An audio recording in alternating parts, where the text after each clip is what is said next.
What makes a man truly fearless? Not weapons, not numbers, not even strength. History tells us the most terrifying warriors weren't the ones with the sharpest swords. They were the ones who were ready to die. And behind their courage were two unshakable beliefs. Let me tell you the truth, bro. Most men today are paralyzed by fear. Fear of failure. Fear of rejection. Fear of loss. They chase comfort, not greatness. But the most feared warriors in history, they walked into chaos with fire in their eyes. Why? Because they had something modern men have forgotten. They didn't fear death. They believed in something beyond themselves. Let's go back in time.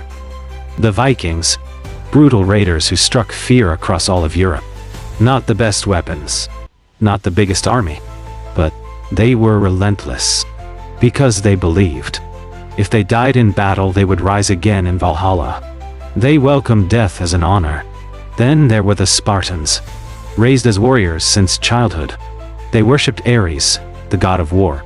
Every time they stepped into the battlefield, they believed a god was standing right behind them. Then came the Crusaders, armored knights on horseback. They rode under the banner of the cross. Their shields and armor bore symbols of divine power. They believed God was on their side, and that belief gave them unshakable will. And finally, the Jihad warriors of the East, outnumbered, outgunned, outmatched, but driven by a purpose far bigger than themselves. They fought with the belief that death in the path of God leads to paradise. Even the most powerful nations today still fear them, because courage like that cannot be conquered by tanks or missiles. So what does this teach us, bro? Real courage comes from just two things. 1. A deep belief in God. Not just religion but conviction. Faith that your life has purpose. That you're not alone, even in your hardest battles. 2. A fearlessness toward death. Not recklessness, but understanding that your time here is limited, and that dying for something right is better than living for nothing.